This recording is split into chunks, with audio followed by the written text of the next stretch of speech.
At 5 a.m., I heard the softest knock, the kind that carries more pain than sound. When I opened the door, my newly divorced CEO stood there, barefoot, holding her wedding ring like a secret she couldn't bear alone.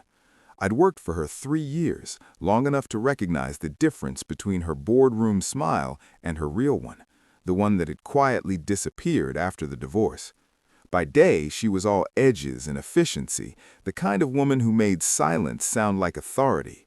By night, though, when the office emptied, I'd sometimes catch a shadow of exhaustion in her eyes, a flicker of someone trying not to break. That Friday, she'd stayed late again. The city outside was drowning in rain, neon lights bleeding against her glass office.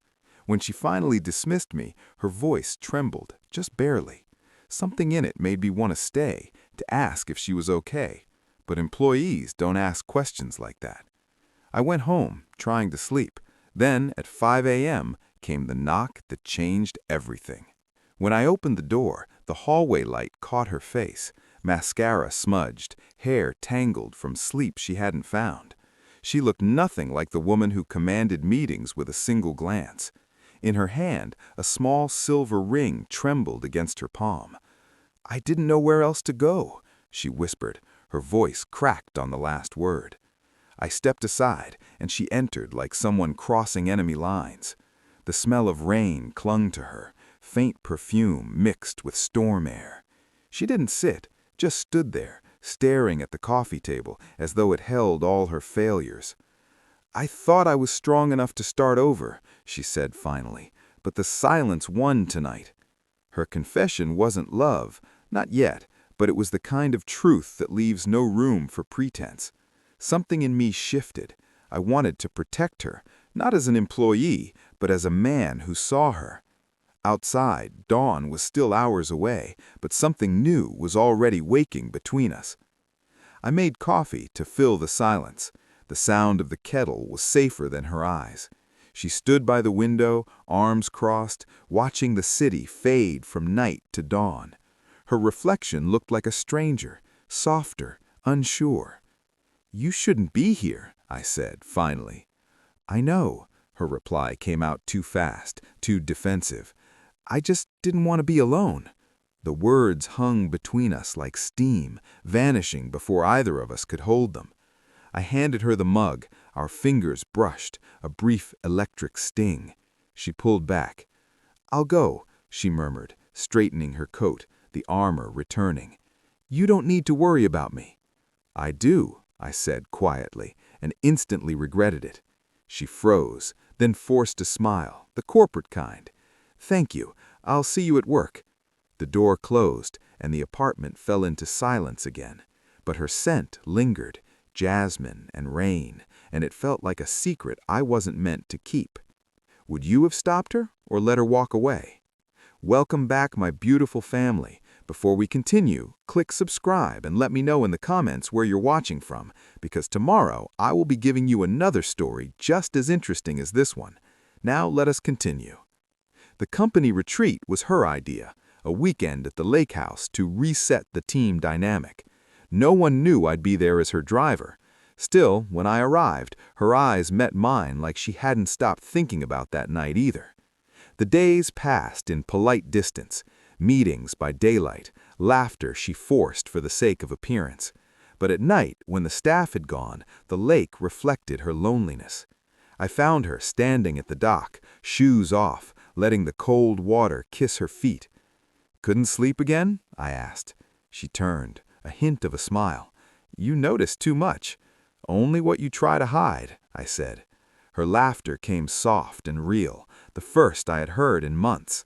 For a moment, the CEO disappeared. Only the woman remained, fragile and unguarded. "I never thanked you," she said, looking out at the rippling dark. "For that night, for not asking why." "I didn't have to," I whispered. "I already knew." The silence that followed wasn't uncomfortable anymore. It felt like something sacred, the calm before the confession neither of us was brave enough to make. We sat by the fire later that night, the lake outside wrapped in silver moonlight. She'd traded her heels for bare feet, her power suit for a simple sweater that made her look achingly human. My marriage wasn't love, she said, eyes on the flames. It was a contract, two people pretending not to be lonely. Her voice broke. I built an empire, but somewhere along the way I forgot how to be held. I didn't speak. Words felt too small for what she was giving me. After a long pause, I said, I know what that feels like, being invisible even when you're standing right there. She turned to me, surprised. You? I nodded. When you work in someone's shadow long enough, you start to forget you exist outside it. Her expression softened. I never meant to make you feel that way. I didn't, I said gently. You just never looked close enough to see me. The air thickened with unspoken things, years of admiration, care, and quiet yearning finally rising to the surface. For the first time, she reached out, her hand trembling as it found mine.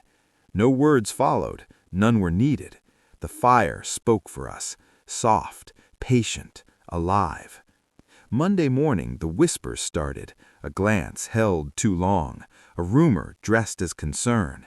By noon, she'd pulled away, colder than ever, distance sharp enough to cut. By evening, I understood why. Loving me could cost her everything she'd built. So I made the only choice that felt right. I wrote my resignation, short and clean, and left it on her desk. No accusations, just gratitude. That night, I packed in silence.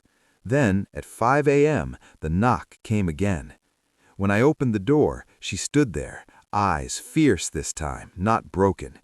Don't you dare decide my fear for me, she said, breathless. I've lost enough pretending. She stepped closer. I don't need a title. I need you. I searched her face, dawn spilling into the hallway. Are you sure? She smiled through tears. For the first time in my life.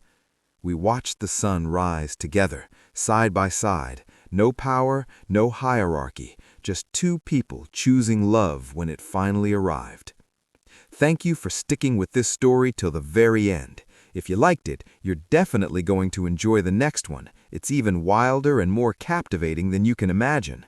Go ahead and tap the image on your screen now to watch what comes next.